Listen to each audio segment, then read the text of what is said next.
Hello everyone. तो class 12 का fourth chapter हम कंप्लीट कर रहे हैं। तो आज इसका लेक्चर नंबर 9 है। ठीक है, इससे पहले हम 8 लेक्चर देख चुके हैं। ठीक है, अगर आपने नहीं देखे हैं तो जाइए पहले उनको देख के आओ, तब जाके समझ में आएगा।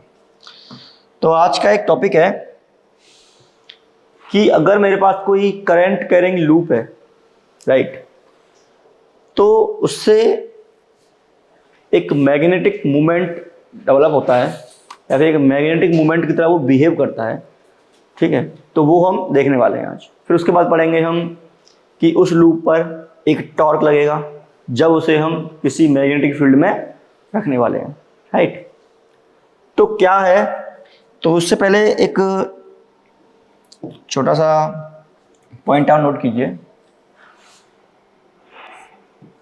मैग्नेटिक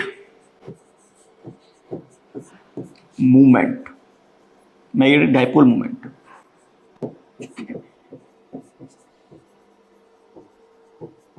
इसके बारे में डिटेल में पढ़ेंगे हम नेक्स्ट चैप्टर में, राइट। डिटेल में आएगा ये। तो बेसिकली मैग्नेटिक डाइपोल मूवमेंट क्या होता है, जैसे आपने इलेक्ट्रोस्टैटिक में पढ़ा इलेक्ट्रिक डाइपोल मूवमेंट। ठीक है, क्या पढ़ा आपने? वी नो दैट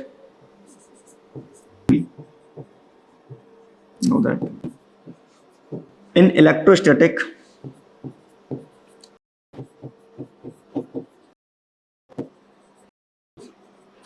हमने क्या देखा था? हमने देखा था वहां पे क्या, एक इलेक्ट्रिक डाइपोल। इलेक्ट्रिक डाइपोल क्या होता है? इलेक्ट्रिक डाइपोल, इलेक्ट्रिक डाइपोल था हमारे पास कि एक माइनस क्यू चार्ज है, एक प्लस क्यू चार्ज है, और ये दोनों, ये L है और ये L है, ये है। और इस इलेक्ट्रिक डाइपोल का ये क्या है, एक ये इलेक्ट्रिक डाइपोल है। इस इलेक्ट्रिक डाइपोल का एक डाइपोल मूवमेंट था। क्या था? Electric dipole movement. आपको याद आ रहा होगा, नहीं तो हम नोट्स देखिए। और वो क्या था, उसको नोट किया था हमने कैपिटल P से। ठीक है, तो इस जो कैपिटल P की जो वैल्यू आ रही थी हमारे पास, that is magnitude of any charge Q into distance between charges, that is electric dipole movement. ठीक है, where is the direction of electric dipole movement is ये, राइट। सॉरी, ये कहाँ होता है? नेगेटिव से पॉजिटिव तरफ होता है।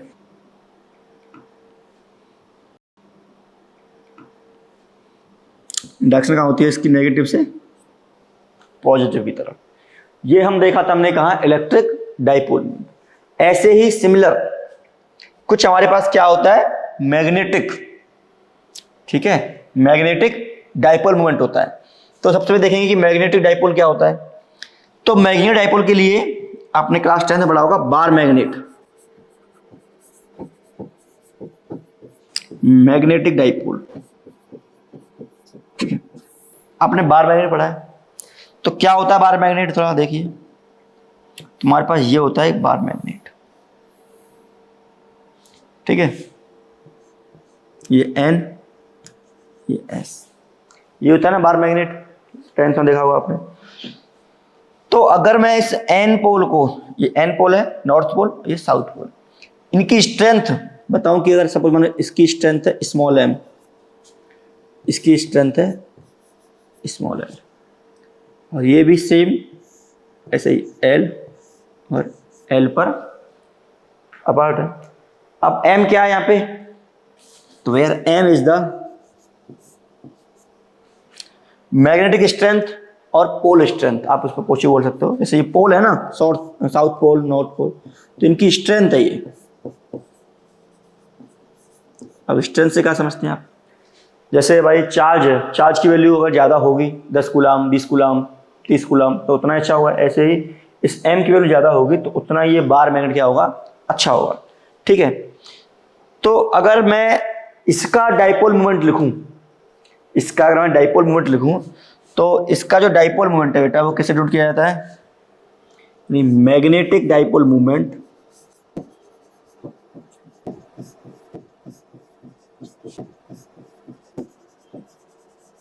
यह था m से। इसका भी इसी के अकॉर्डिंग हम लिख सकते हैं, जैसे q इंटू 12 हमने क्या किया था, एक चार्ज का मैग्नीट्यूड लिया और मल्टीप्लाई में डिस्टेंस बिटवीन चार्जेस। ऐसे ही हम इसमें एक पोल का मल्टीप्लाई लेंगे, जैसे m का मल्टीप्लाई ले स्मॉल m का इंटू 12, ये आ गया इसका मैग्नीट्यूड। ठीक है, ये जो बार मैग्नेट है इसी बात हो रही है। अच्छा, डायरेक्शन क्या होगी इसकी? इसकी डायरेक्शन होगी साउथ से नॉर्थ। कहाँ होगी डायरेक्शन? डायरेक्शन कहाँ होगी इसकी? डायरेक्शन होगी इसकी साउथ टू नॉर्थ।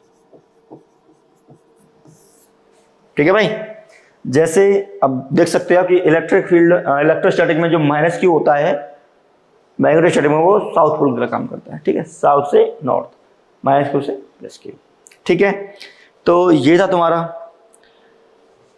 क्या, मैग्नेटिक डाइपोल, और ये था तुम्हारा क्या, इलेक्ट्रिकल डाइपोल। ठीक है, कोई दिक्कत? अब बात ये आती है कि इन दोनों में डिफरेंस क्या है, what is the difference between magnetic dipole and electrical dipole. तो इसको थोड़ा ध्यान से समझेंगे। सपोज मानो तुम्हारे पास एक मैग्नेटिक है, ये बार मैग्नेट है, बार मैग्नेट है, तो इसका पोल होगा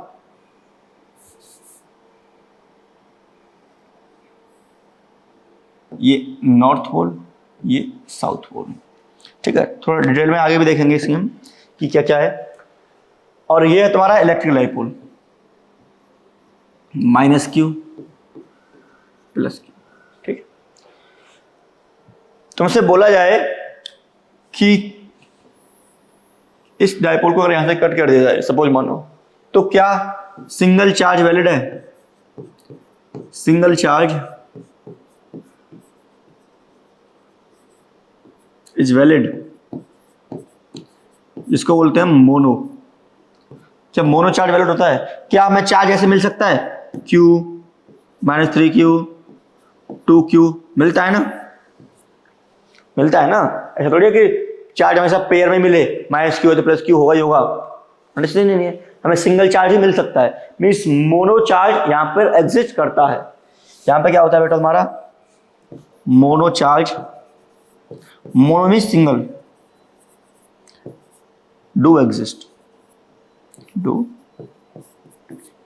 ठीक है, यहाँ पे मोनो चार्ज हमारा एग्जिस्ट करता है। अच्छा, अब बात करते हैं यहाँ की। अच्छा, एक बात हो, अगर मैं इसको यहां से कट कर देता हूं तो क्या तुम्हारा ऐसा हो जाएगा नॉर्थ अलग हो जाए साउथ अलग हो जाए? नहीं, फिर क्या होगा तुम्हारा, यहां पे साउथ बन जाएगा और यहां पे नॉर्थ बन जाएगा नया। इसको मैं यहां से कट कर देता हूं, फिर यहां पे साउथ बन जाएगा, यहां पे नॉर्थ बन जाएगा। मीन्स तुम्हें जब भी मैग्नेटिक पोल मिलेंगे वो हमेशा पेयर में मिलेंगे, नॉर्थ एंड साउथ। तो इसका जो लाइन है, आपको जो रियाज करने वाली लाइन है, कंक्लूजन ये है इसका, इस सब डिटेल में पढ़ेंगे हम नेक्स्ट चैप्टर में। मोनोपोल मींस सिंगल पोल, यानी single north pole, single south pole. Monopole of magnetic dipole do not exist. ठीक है, मोनोपोल ऑफ एग्जिस्ट है यार, वो एग्जिट नहीं है, एग्जिट में तो आउट हो जाएगा, एग्जिस्ट। ठीक है, एग्जिस्ट। मोनोपोल तुम्हारे एग्जिस्ट नहीं करते, कोई दिक्कत है यहाँ तक? ठीक है, तो ये था तुम्हारा थोड़ा सा ओवरव्यू कि डाइपोल मूवमेंट क्या होता है। Dipole movement basically the product of charge and distance between them. ठीक है, अब बात करते हैं कि तुम्हारे पास कोई करंट कैरिंग लूप है। अब जब करंट कैरिंग लूप है तो वो बिहेव करता है कैसे, डाइपोल की तरह। जो डाइपोल मूवमेंट है ऐसे वो बिहेव करता है, मींस मैग्नेटिक डाइपोल की तरह वो बिहेव करता है। तो कैसे बिहेव करता है आप दिखाएंगे अभी हमको। तो हेड डालिए, करंट कैरिंग लूप,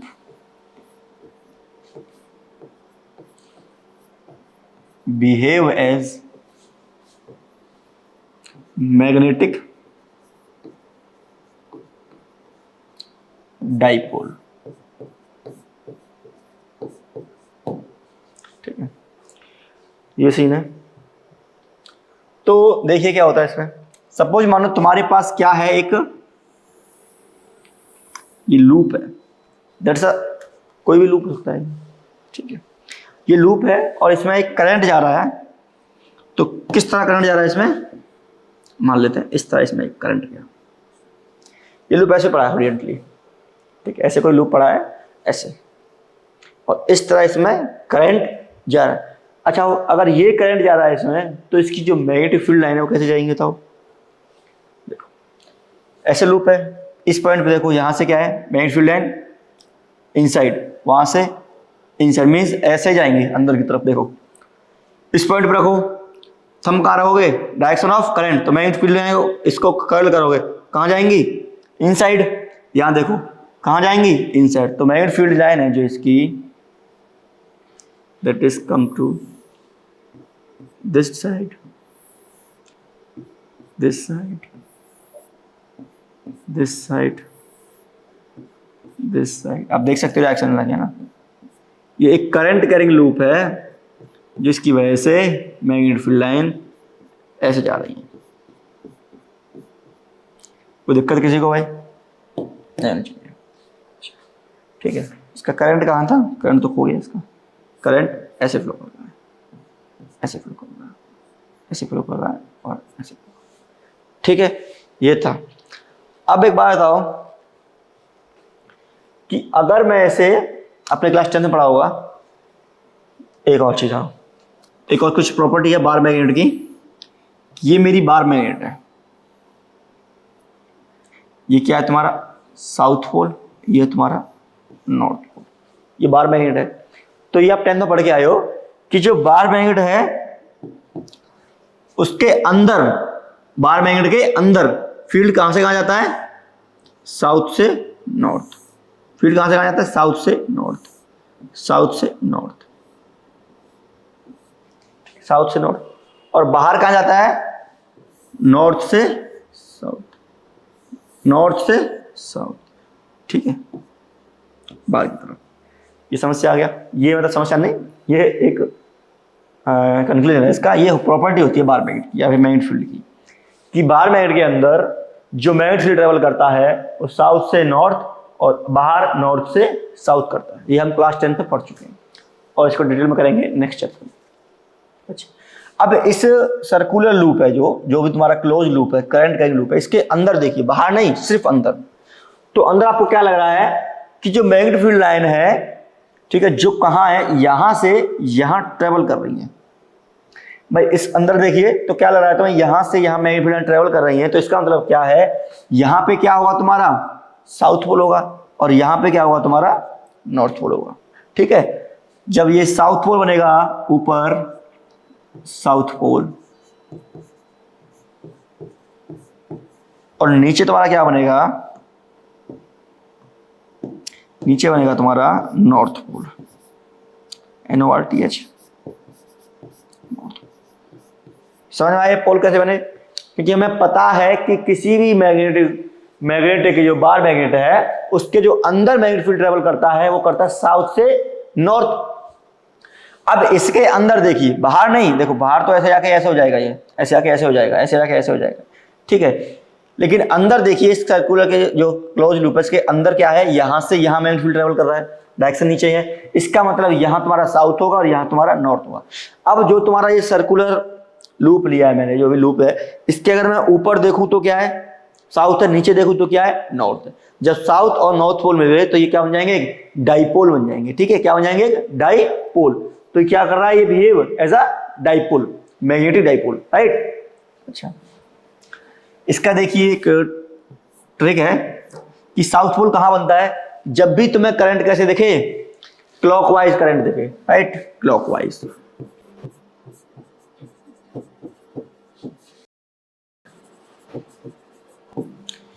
और नॉर्थ पोल कहाँ बनेगा फिर, ये बन जाएगा तुम्हारा एंटी क्लॉकवाइज में। जब भी तुम्हें कहीं भी एंटी क्लॉकवाइज करंट दिखे तो वहां क्या बनेगा, नॉर्थ। ठीक है, क्लॉकवाइज में क्या बनता है, साउथ पोल, और एंटी क्लॉकवाइज में क्या बनता है, नॉर्थ पोल। ठीक है, अगर इस का जो भी तुम्हारा सर्कुलर लूप है, इसका मैं टॉप व्यू देखूं, एक और तरीके समझते हैं उसको। अगर इसका मैं टॉप व्यू देखूं, ये सपोज ये मेरा इसका टॉप व्यू, ये करंट जा रहा है इसमें, टॉप व्यू देखो मैं ऐसे वैसे, तो ये जो करंट है अगर मैं इसको ऊपर से देख रहा हूं तो देखो ऐसे जा रहा है, ऐसे जा रहा है। इसका मतलब क्या है, ऊपर की तरफ से क्या बन रहा है, ये करंट किस डायरेक्शन फ्लो हो रहा है तुम्हारा, एनालाइज कीजिए, क्लॉकवाइज डायरेक्शन में, क्लॉकवाइज डायरेक्शन ऊपर की तरफ। अगर मैं नीचे की तरफ से देखूं इसको, ठीक है, ऐसे ऐसे नीचे की तरफ देखूं तो देखो कैसे जा रहा है, एंटी क्लॉकवाइज। ठीक है, कैसे लग रहा है, anti clockwise, right, anti clockwise. इसका मतलब क्या है, जो ऊपर का कौन सा पोल बनेगा तुम्हारा, साउथ पोल, और नीचे क्या बनेगा तुम्हारा, नॉर्थ पोल। ऐसे भी आप इसको देख सकते हो। ठीक है भाई, एक और तरीका है इसका कि अगर ये कोई भी सर्कुलर लूप है, उसके फील्ड जिस डायरेक्शन से इनसाइड आ रही है, एक और है, एक क्या है कि कोई भी तुम्हारा सर्कुलर लूप है, उस सर्कुलर लूप में फील्ड इनसाइड है। ठीक है, जैसे इसका फील्ड क्या है, कुछ ऐसे फील्ड बनेगा इसका, फील्ड डायरेक्शन इनसाइड है, जिस तरफ से फील्ड एंटर कर रहा है वहां क्या बनता है, एंटरिंग पोजीशन, जहां से फील्ड एंटर कर रहा है, कहां पे, इनसाइड द सर्कुलर। ठीक है, कहां की बात कर रहा हूं, इनसाइड, तो वहां पे बनता है तुम्हारा साउथ पोल। आप ऐसे भी देख सकते हैं इसको, और जहां से फील्ड एग्जिट करे, एग्जिट फील्ड लाइन, आप ऐसे ही देख सकते हैं इसको। ठीक है, वहां पे क्या बनेगा तुम्हारा, नॉर्थ पोल। इसे देखो, इस पॉइंट पे देखो, यहां से फील्ड क्या तुम्हारा एंटर कर रहा है भाई, इस सर्कुलर लूप में जगह पास करेगा तो यहां से एंटर करेगा ना, एंटर कर रहा है, और यहां से क्या रख रहा है, एग्जिट कर रहा है, तो एंटरिंग पे है, यहां बनेगा साउथ पोल, यहां बनेगा। ठीक है, एक और आपने पढ़ा था, क्या पढ़ा था आपने, कि ये सीन है, ये दो गोले गोले से आपने पढ़े थे ना, ये इसी पे बेस है, ये जो है कि करंट तुम्हारा कैसे जा रहा है, क्लॉकवाइज, और करंट कैसे जा रहा है तुम्हारा, एंटी क्लॉकवाइज। जब भी क्लॉकवाइज बनता है, इसका मतलब कैसा रहेगा तुम्हारा, कुछ ऐसा बन जाएगा, है ना, क्लॉकवाइज बनेगा तो ऐसा बन जाएगा। ठीक है, ये क्या होगा तुम्हारा, एस, और एंटी क्लॉकवाइज है तो ये ऐसा बनेगा, ये क्या तुम्हारा, नॉर्थ पोल। ठीक है भाई, याद तक कोई समस्या, दो चार रूल है, कोई दिक्कत नहीं, पढ़ लो कि क्लॉकवाइज डायरेक्शन में तो एस है, और एंटी क्लॉकवाइज में नॉर्थ है, जहां से फील्ड एंटर कर रहा है एस है, एग्जिट कर रहा है नॉर्थ है। ठीक है, कोई दिक्कत। अब ये था इसका कि ये बिहेव करेगा एज अ डाइपोल मूवमेंट की तरह। तो जब ये डाइपोल मूवमेंट की तरह बिहेव करेगा तो इसके पास क्या होगा, अपना एक डाइपोल मूवमेंट होगा। तो देखते हैं इसका dipole movement, dipole movement of current carrying loop, current carrying loop.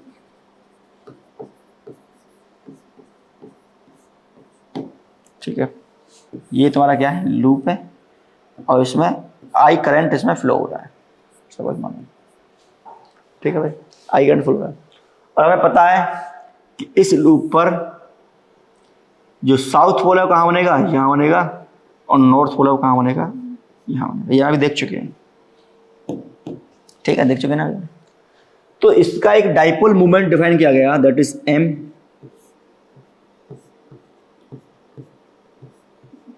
I equal to area vector. अगर मैग्नीट्यूड की बात करें तो m इक्वल टू आई ए।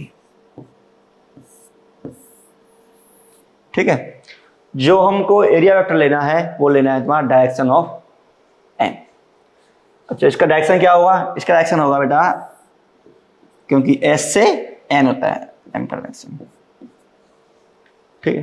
तो ये था तुम्हारा क्या, सर्कुलर से देखने के लिए। अब इसका जो डायरेक्शन फाइंड करने का एक और ट्रिक है। क्या ट्रिक है? देखो,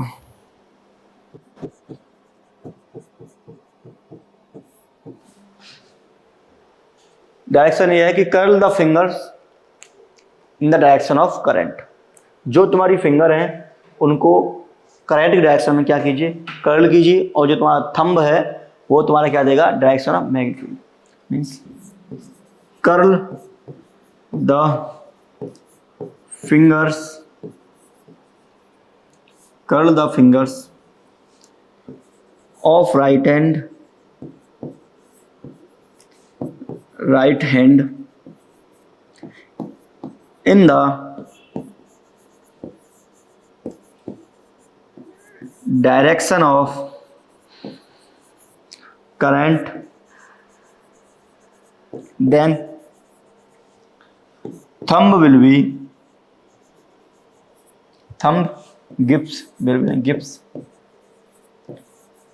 direction of m। ठीक है, वेरीफाई करें इसको। देखो, हमें पता है अभी कि इसका एम नीचे की साइड आता है, पता है हमें।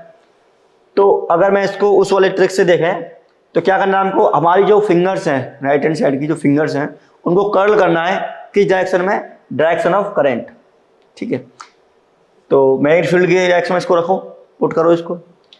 तो देखो ऐसे, इसको हम ऐसे कर्ल करेंगे, देखो ऐसे तो कर्ल होगा, ये करंट ऐसे जा रहा है तो ऐसे कर्ल होगा। तो जो थंब का डायरेक्शन है वो क्या देगा तुम्हारा, एम देगा, ठीक है। कुछ एग्जांपल और देखते हैं तो पता चल जाएगा फिर। सपोज हमारा ये एक लूप है, ऐसा लूप है, ठीक है। इसमें करंट जा रहा है ऐसे और ऐसे, ऐसा लूप है, और इसमें तुम्हारा ऐसे करंट जा रहा है, ऐसे, राइट, ऐसे करंट। तुम्हें पता है कि इसकी जो फील्ड लाइन है वो ऐसे होंगी। अगर तुम इन फील्ड लाइन की डायरेक्शन बना सकते हो तो वो बना लो, ठीक है। इन फील्ड लाइन की डायरेक्शन बना सकते हो तो वो बना लो, वरना बताओ इसमें एम का डायरेक्शन क्या होगा। तो आपको क्या करना है, कर्ल द फिंगर्स। तो देखो ऐसे जा रहा है करंट जा रहा है ऐसे, तो अब फिंगर कर्ल करोगे ऐसे, फिंगर कर्ल करोगे ऐसे, फिंगर कर्ल करोगे ऐसे। देखो करंट जा रहा है ऐसे जा रहा है ना, सॉरी ऐसे जा रहा है, ऐसे करंट जा रहा है। तो देखो इस डायरेक्शन में क्या करोगे, फिंगर कर्ल, फिंगर को कर्ल करोगे तो ये मेरा जो थंब है यहां आ रहा है, ठीक है, यहां, ठीक है भाई। और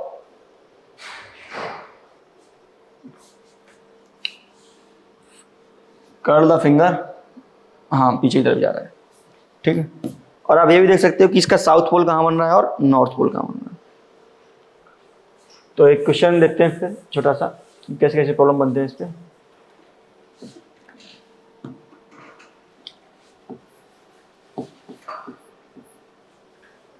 प्रॉब्लम तुम्हारे पास एक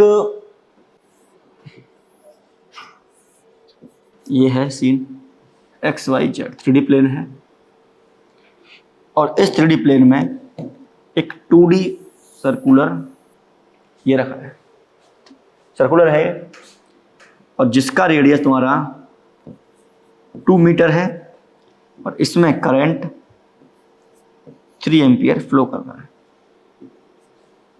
ठीक है। 3 एम्पियर इसमें करंट फ्लो कर रहा है। अब बताना तुम्हें क्या कि इसका डाइपोल मोमेंट क्या होगा।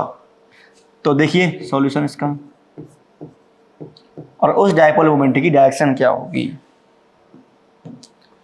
तो डाइपोल मोमेंट तो सिंपल सा आ जाएगा, m equal to I into ए।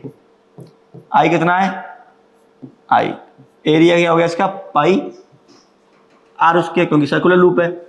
हाँ, जिस सारे लूप के लिए वैलिड होता है, लूप स्क्वायर हो, रेक्टेंगुलर हो, ठीक है, कोई सा ट्रायंगल लूप हो, सारे लूप के लिए क्या है, वैलिड है। आई की वैल्यू कितनी है 3 एम्पियर, पाई आर कितना है तुम्हारा 2 एम्पियर 2 मीटर, 16 3 48 48 पाई इसका आ गया ये मैग्नीट्यूड। ठीक है भाई, अब देखते हैं इसका डायरेक्शन क्या होगा। देखो डायरेक्शन के लिए आपको क्या करना है, राइट हैंड लेना है। ठीक है, एक तो ये तरीका है, एक हमारा वही है एरिया वेक्टर वाला। तो राइट हैंड लो, राइट हैंड से देखो फिंगर को कर्ल करो। फिंगर जब मैं कर्ल कर रहा हूं तो कहाँ जा रहा है, ये नीचे की तरफ जा रहा है। नीचे की तरफ मतलब माइनस के जेड कैप। तो डायरेक्शन क्या होगा इसका, अगर मैं पूरा एम लिखना चाहूँ, इसका M vector that is 48 pi minus K Z means K cap. ठीक है, यही सीन है इसका। अब होता है एरिया ऑफ पैरेललोग्राम क्या होता है, इसको निकालने के लिए आपको किसी का डायरेक्ट पॉइंट चाहिए। तो तुम्हारे पास क्या होना चाहिए, उस लूप का एरिया पता होना चाहिए कि एरिया करंट दे रखा होगा, लेकिन एरिया निकालना तुम्हें उस लूप का आना चाहिए। ठीक है,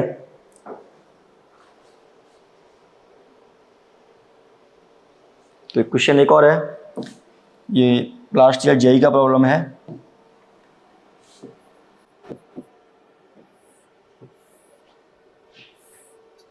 ये तुम्हारा x, ये तुम्हारा y, ये तुम्हारा z। ठीक है, तुम्हारा x, ये तुम्हारा y, ये तुम्हारा z। काम कीजिए, इसको x लीजिए, सही लगेगा, इसको y लीजिए, इसको z लीजिए। अब क्या है, तुम्हारे पास एक लूप है, करंट का एक लूप है।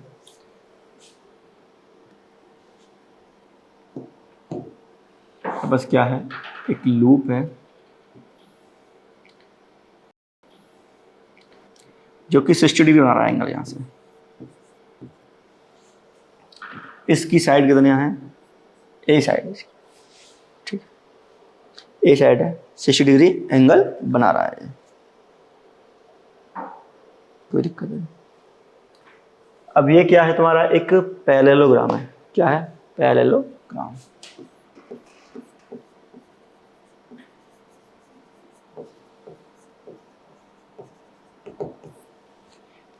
ठीक है, अब तुम्हें निकालना है इसका एरिया।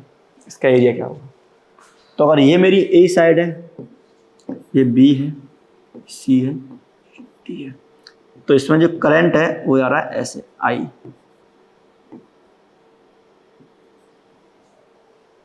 ठीक है, तो अब इसमें तुम ऐसे ही बता नहीं सकते हो कि इसका डायरेक्शन आएगा तो इतना, लेकिन कितना आएगा, तो उसके लिए आपको क्या करना पड़ेगा, आपको वेक्टर फॉर्म यूज करना पड़ेगा। तो वेक्टर फॉर्म क्या है इसका, M vector equal to I vector into A vector. Simple सा, आई बताया, ए वेक्टर निकालना है हमें। एरिया क्या होता है पैरेललोग्राम का, that is A B cross B C, यानी कोई भी दो साइड लें, उनका अगर मैं क्रॉस प्रोडक्ट करूं तो मुझे क्या देता है, वो एरिया देता है। ठीक है, एक ए बी ले लेते हैं, एक बी सी ले लेते हैं। अगर मुझे ए बी वेक्टर लिखना है तो मैं क्या लिखूंगा बताओ, ए बी वेक्टर क्या होगा, देखो वेक्टर पढ़ा है ना आपने थोड़ा सा, तो थोड़ा समझा देता हूं मैं कि अगर तुम्हारे पास ये एक्स वाई प्लेन है, कोई प्लेन हो सकता है एक्स वाई, और ये मेरा पॉइंट है पी, और ये है ओ, और ये किसी एंगल थीटा से जा रहा है यहाँ पे। ठीक है, तो अगर मुझे ओपी वेक्टर लिखना हो,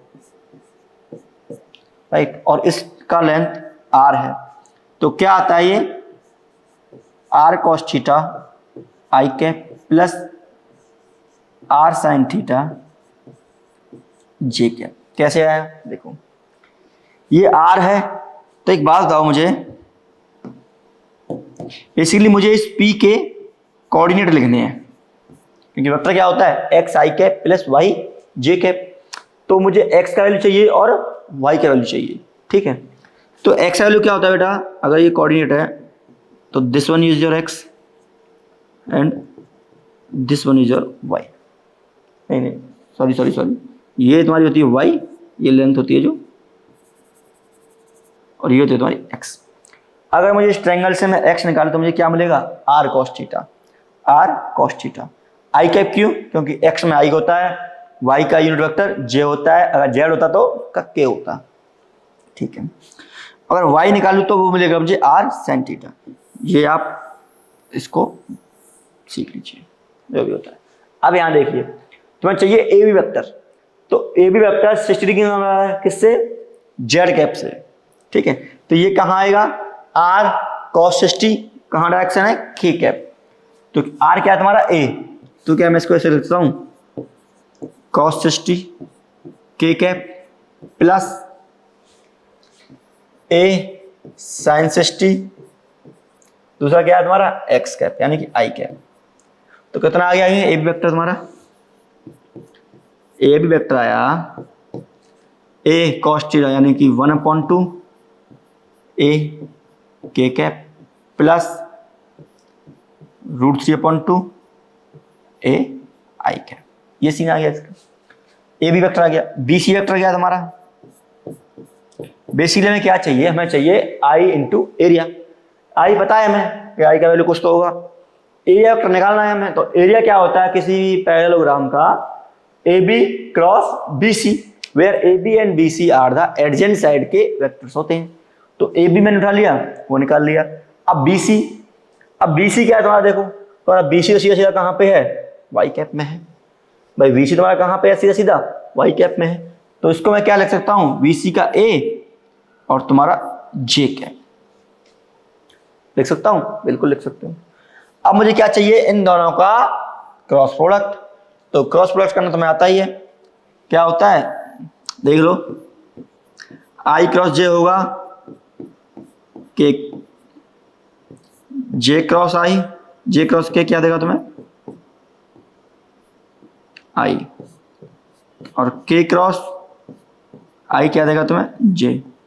अगर इनका सीक्वेंस चेंज होता है तो वहां पे क्या आएगा, माइनस आ जाएगा। अगर जे क्रॉस आई निकालो तो क्या आएगा, माइनस के क्रॉस जे निकालो तो क्या आएगा, माइनस आई। ये आपको क्रॉस प्रोडक्ट से आता होगा। तो आप क्या करोगे, अब इसका करोगे आप क्रॉस प्रोडक्ट। तो जब मैं इसका क्रॉस प्रोडक्ट करूंगा तो मुझे क्या मिलेगा, एरिया मिलेगा। तो एरिया यानी ए बी, तो देखो ए कॉमन है सब में, तो मैं ए को भारी कर लेता हूं, ठीक है। 1/2 के प्लस √3/2 के 2i सॉरी क्रॉस विद ए जे, ठीक है भाई, कोई दिक्कत है यहां तक। ये भी ए और ये ए, तो आगे चलते हैं, यहीं लिख लें, यहीं लिख लेते हैं, ठीक है। देखो ए और ए तो ये हो गया तुम्हारा ए स्क्वायर, 2 आगे से नीचे से कॉमन आ गया तो नीचे आ गया 2, ठीक है। ए इंटू ए स्क्वायर। अच्छा के क्रॉस जे, जे क्रॉस क्या होता है आई, तो के क्रॉस जे क्या हो जाएगा तुम्हारा माइनस के आई, ठीक है, क्योंकि जे क्रॉस के आई होता है, यहां क्या है के क्रॉस जे अपोजिट है, तो क्या हो जाएगा माइनस आई। आई क्रॉस जे क्या होता है, आई क्रॉस होता है के, साथ में क्या तुम्हारा √3 भी है, √3, ठीक है। चलो भाई, एरिया वेक्टर भी आ गया और उसका डायरेक्शन भी आ गया। तो तुम्हारे पास जो एरिया वेक्टर का वैल्यू आया दैट इज a²/2, ठीक है, √3 के कैप माइनस के आई कैप, डायरेक्शन आ गया। तो मैग्नीट्यूड मोमेंट क्या होगा, आप सीधा सीधा निकाल दो, आई a²/2 अपॉन √3 के कैप माइनस। ये पुराना जेई का सवाल है, ठीक है। वैल्यू गिवन होंगी, आई इतना है, साइड इतना है, तो आप वहां से निकाल सकते हो ये। तो ये था तुम्हारा थोड़ा सा कंसेप्ट कि क्या होता है। अब क्या है, एक एनसीईआरटी का एक छोटा सा कंसेप्ट है। क्या कंसेप्ट है वो, कि magnetic dipole movement of revolving electron. Question बोल लो, कंसेप्ट बोल दो, कुछ ही बोल दो, कि magnetic dipole movement of revolving electron, ठीक है। आप सभी को पता है, आपने पढ़ा है स्ट्रक्चर ऑफ एटम, तो वहां से आपको क्या पता है कि ये मेरा क्या होता है, न्यूक्लियस, ठीक है, ये न्यूक्लियस है। अब इसके चारों तरफ एक सर्कुलर लूप में एक इलेक्ट्रॉन क्या करता है, रिवॉल्व करता है। चलो देखते हैं हाइड्रोजन लाइक एटम। तुम्हारा अगर हाइड्रोजन लाइक एटम है तो ये सीन होता है। हाइड्रोजन लाइक मीन्स इसमें एक ही इलेक्ट्रॉन है। अब एक इलेक्ट्रॉन मूव कर रहा है भाई, मस्त। इस इलेक्ट्रॉन के पास मास भी है और एक v वेलोसिटी से मूव कर रहा है, ठीक है। इलेक्ट्रॉन मूव कर रहा है, इसका मतलब क्या, चार्ज मूव कर रहा है। और जब भी चार्ज मूव करता है तो क्या क्रिएट करता है, electric current, means moving charge generate electric current.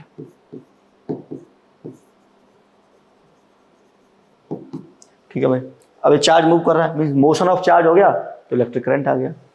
अब वो इलेक्ट्रिक करंट कितना आएगा, ये ऐसे, ये वर्टिकल मोशन नहीं है, ये ऐसे मोशन है, ठीक है, ऐसे वाला। तो उस करंट का वैल्यू होता है that is I upon T.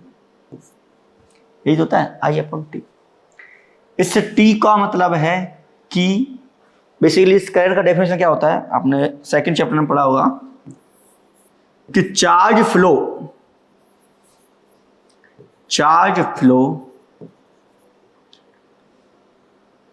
Through cross section, charge flow through cross section area any in पर टाइम। मीन्स एक टाइम में कितना चार्ज फ्लो होगा उसको क्या बोलते हैं, करंट बोलते हैं। अच्छा, एक काम करो, सपोज मानो ये तुम्हारा एक छोटा सा एरिया है। अब तुम्हें देखना है कि ये इलेक्ट्रॉन कितने टाइम में फ्लो करेगा इससे, कितने टाइम में यहाँ तक आएगा। तो एक बात बताओ, इसका एक टाइम पीरियड होगा, ठीक। तो ये इलेक्ट्रॉन क्या करेगा, यहाँ से फ्लो होते हुए यहाँ आएगा। तो इसका अगर मैं I लिखूं तो क्या आएगा, E। ये क्या है, Q है ना, तो QIT। ये क्या आएगा, I equal to Q upon T। और Q का वैल्यू कितना है, इलेक्ट्रॉन के बराबर, means E upon time period. भाई इसको फ्लो होने में कितना टाइम लगेगा, एक टाइम पीरियड बराबर। देखो यहाँ से गया, ठीक है, टाइम पीरियड वापस आ गया, फिर गया, फिर टाइम पीरियड वापस आ गया, ठीक है। मीन्स इस क्रॉस सेक्शन पास करने के लिए इसको कितना टाइम लग रहा है, एक टाइम पीरियड चेक करना है। इसका वेलोसिटी अगर v है तो टाइम पीरियड कैसे निकालते हैं हम, 2 पाई r अपॉन v, 2 पाई r अपॉन v। तो t का वैल्यू यहाँ पुट कीजिए, तो तुम्हारे पास एक i का वैल्यू निकल के आएगा। तो i क्या निकल के आ रहा है तुम्हारा, that is EV upon 2 pi r। ये तो निकल के आ गया करंट, कि इस इलेक्ट्रॉन की वजह से इतना करंट इसमें फ्लो हो जाएगा, ठीक है, EV अपॉन 2 पाई r। अगर मैग्नेटिक मोमेंट पूछे तो, m पूछे तो, m पूछे तो I बाई I इंटू ए। तो I कितना है, E 2 पाई r, और a क्या हो गया इसका, पाई। और उसकी अगर इसका सर्कुलर का रेडियस r है तो पाई से पाई गया, r से r गया। तो तुम्हारे पास जो मैग्नेटिक मोमेंट का वैल्यू आया that is EV r upon, ठीक है, कि जब इलेक्ट्रॉन रिवॉल्व करता है तो इतना मैग्नेटिक मोमेंट उससे प्रोड्यूस होता है। अब डायरेक्शन क्या होगा, देखो इलेक्ट्रॉन कहाँ रिमूव कर रहा है, ऐसे, ऐसे रिमूव कर रहा है, ऐसे डायरेक्शन थोड़ी लोगे। जब इलेक्ट्रॉन ऐसे रिमूव कर रहा है तो करंट कैसे होगा, करंट फ्लो होता है तुम्हारा इलेक्ट्रॉन के फ्लो के जस्ट अपोजिट। तो करंट कहाँ फ्लो होगा तुम्हारा, जैसे अगर इलेक्ट्रॉन ऐसे गया तो करंट ऐसे जाएगा, करंट जा रहा है ऐसे, ठीक है। तो आप इसको ऐसे पुट कीजिए, इनसाइड, इनसाइड, ठीक है, इनसाइड हो जाएगा। कहाँ हुआ, इनसाइड। डायरेक्शन क्या आएगा इसका, इनसाइड,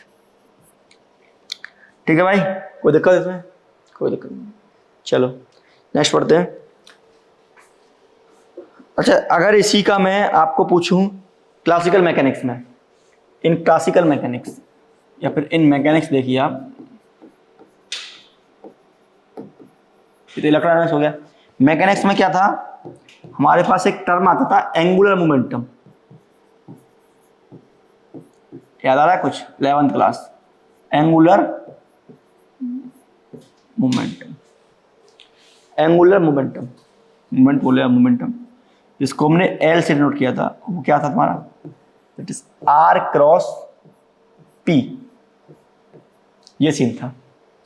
ठीक है, ये सर्कुलर मोशन है तो सब कुछ परपेंडिकुलर है, और इसी आर को, इसी एल को हम अगर मैग्नीट्यूड वाइज देखें तो ये क्या आएगा, R P sine theta,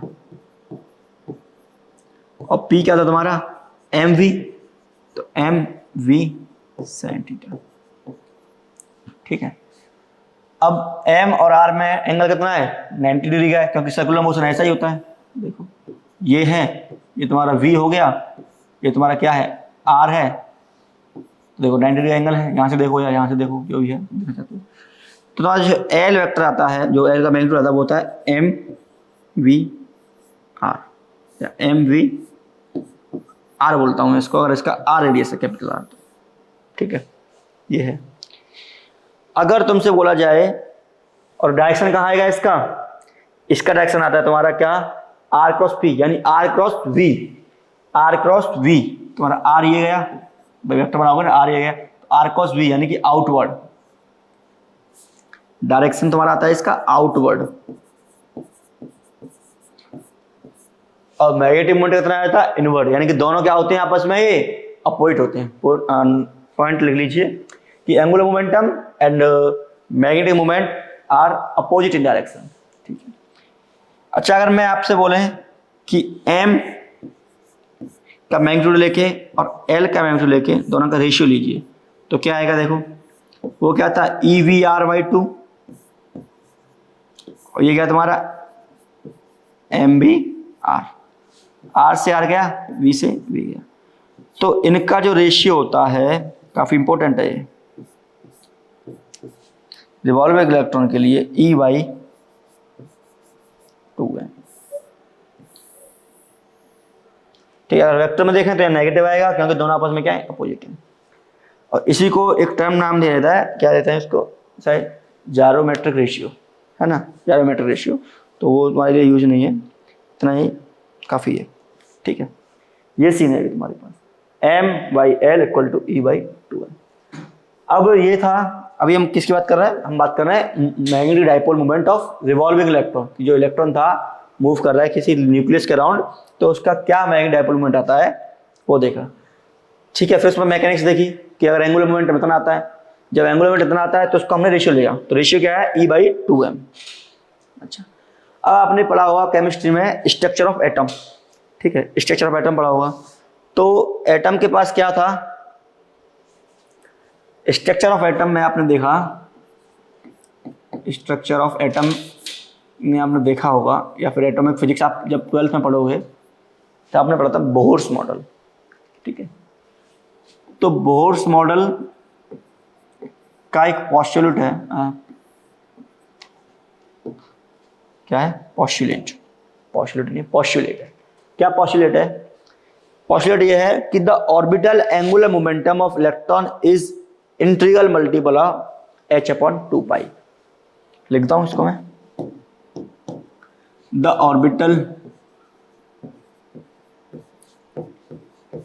orbital angular momentum, the orbital angular momentum of revolving electron in a orbit is integral यानी n multiple of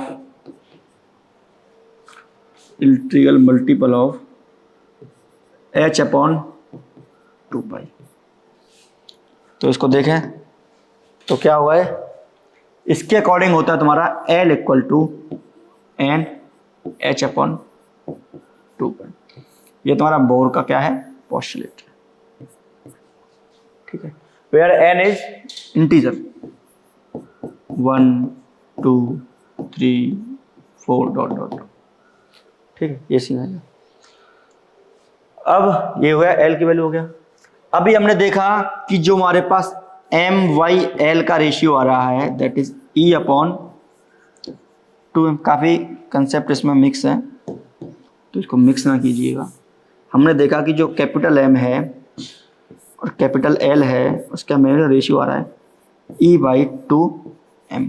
यहाँ पे M मास है, इसको मैग्नेटिक पोल की तरह से मत देखिएगा। तो यहाँ से अगर मैं M निकालूं तो क्या देगा ये मुझे E/2m इंटू L।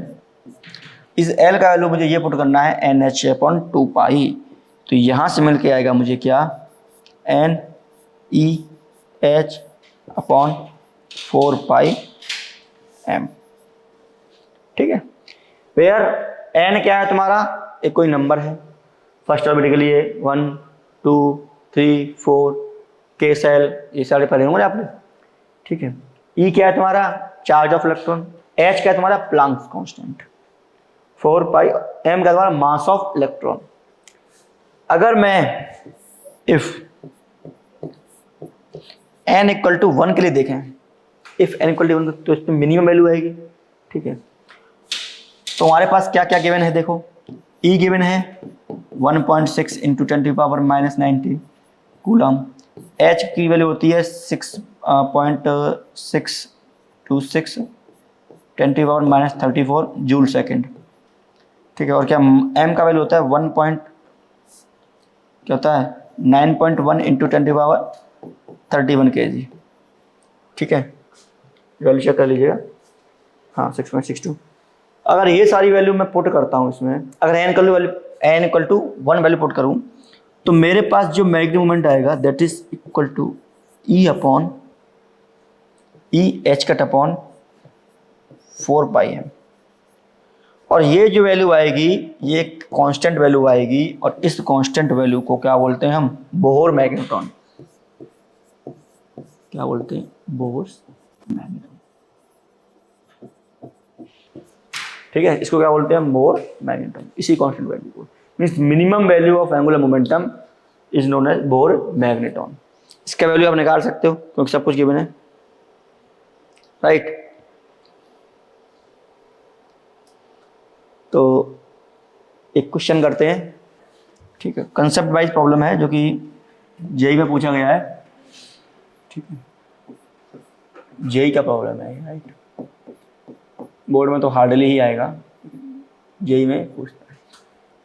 तो क्या प्रॉब्लम है देखो, तुम्हारे पास क्या है तुम्हारा एक सर्कुलर रिंग है। ठीक है, जिसका रेडियस दे रखा है r रेडियस है और ये सर्कुलर रिंग है। इस रिंग पर तुम्हारा Q चार्ज डिस्ट्रीब्यूटेड है यूनिफॉर्म।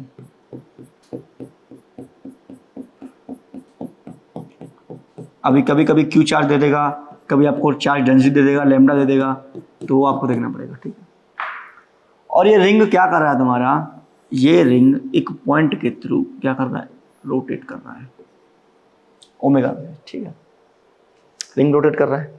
अब रिंग रोटेट कर रहा है इसका मतलब क्या है, चार्ज रोटेट कर रहे हैं। चार्ज रोटेट कर रहे हैं इसका मतलब क्या है, करंट फ्लो हो रहा है। जब करंट फ्लो हो रहा है इसका मतलब क्या है, सर्कुलर लूप है, तो क्या बनेगा, मैग्नेटिक डाइपोल मोमेंट बनेगा। ठीक है, अब वही मैग्नेटिक डाइपोल मोमेंट आपको निकालना है, तो कितना होगा आप बताइए। अब जो भी हम इसमें ये यूज करेंगे, मतलब जो भी इसका वैल्यू फाइंड करेंगे वो वैलिड होगा किस किस के लिए,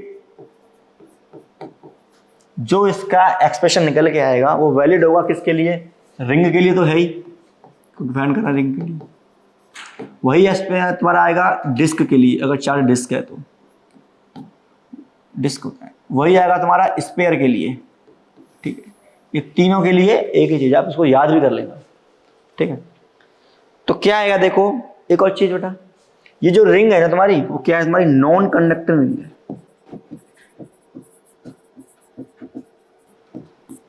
ठीक है, तो मुझे क्या निकालना है, मोमेंटम निकालना है m, राइट।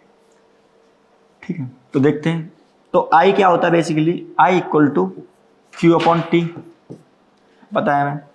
T टी क्या होता है तुम्हारा 2 पाई बाई ओमेगा, क्योंकि इसका ओमेगा में गिवन है। तो I equal to Q omega by 2 pi. अगर मैं इसका m निकालूं तो m बाई एल, जो हमने पढ़ चुके हैं, तो m बाई एल क्या होगा, m बाई एल होगा q बाई 2m। तो m इक्वल टू क्या आ जाएगा l, where l equal to I omega. अब यहां पर जो I है ना वो तुम्हारा करंट नहीं है, ठीक है। ये तो प्रूव भी करना है ना, ये थोड़ी निकालना है हमें। यहां से M निकालिए तो M क्या होगा तुम्हारा बड़ा capital M, I into A, I into A. अगर रेडियस इसका R है तो पाई आर स्क्वायर, तो क्या देगा Q ओमेगा R अपॉन 2। ये तुम्हारा क्या देगा M आ गया, Q ओमेगा R अपॉन 2, ठीक है। Q ओमेगा R स्क्वायर आएगा, ठीक है, R थोड़ी घटाए। अब तुम्हारा एक होता है एंगुलर मोमेंटम, वो क्या होता है I इंटू ओमेगा। अब I क्या तुम्हारा, I यहाँ पे करंट नहीं है, यहाँ पे जो I है that is moment of inertia, 11th में, ठीक है। तो मोमेंट ऑफ इनर्शिया I का वैल्यू जो रिंग के लिए होता है, I का वैल्यू डिस्क के लिए होता है, I का वैल्यू सॉलिड सिलेंडर सॉलिड इसके लिए। हाँ, जब भी आप ये यूज करोगे तो इनको आप प्रूव कर सकते हो। और होलो के लिए, होलो स्फीयर के लिए कितना होता है, देखो रिंग के लिए एम आर स्क्वायर, इसके लिए एम आर स्क्वायर बाई 2, और इसके लिए होता था 2 बाई 5 एम आर स्क्वायर, और इसके लिए होता था 2 बाई 5 एम आर स्क्वायर। और इसके लिए भी आप निकाल लोगे, याद नहीं लिखना है। तो ये सीन है। अब इसमें से आप रिंग के लिए यूज कर रहे हो, है ना, कोई सा यूज कर लो, आपको एक ही एक्सप्रेशन देगा।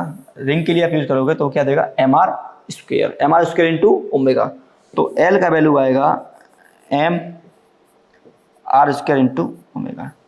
अगर आपसे पूछ रहा है एम बाई एल का रेशियो, जो कि क्वेश्चन में पूछा गया था, इसमें पूछा गया था what is the ratio of M by L, कितना आया Q omega R square by 2, Q omega R square by 2 upon M R square omega, M R square omega. इससे ये कट गया पूरा, तुम्हारे पास बचा एम बाई एल का रेशियो, मैग्नीट्यूड है ना ये, that is Q by 2m।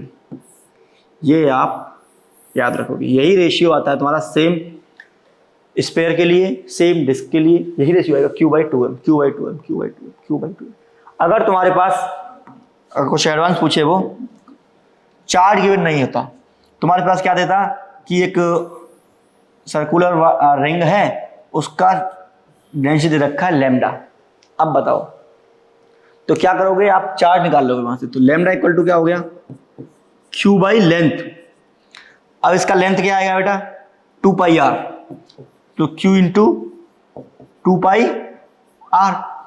तो यहां से क्यू का वैल्यू कितना आ जाएगा लैम्डा इंटू 2 पाई आर, जो भी है, ठीक है। रेशियो का वैल्यू इतना आएगा क्यू बाई 2m, लेकिन आपको चार्ज का वैल्यू निकालना पड़ेगा, ठीक है। अगर आपसे पूछे, क्या पूछे, उसका सरफेस चार्ज नहीं दे रखा हो किसी चीज का, डिस्क का, तो आप उसको सरफेस के टर्म में लिख सकते हो। अगर वॉल्यूम चार्ज ऐसे दे रखा हो तो उसका वॉल्यूम के टर्म में लिख सकते हो, ठीक है। ऐसे आप कर सकते हो प्रॉब्लम को। तो ये प्रॉब्लम था, काफ़ी अच्छा प्रॉब्लम है।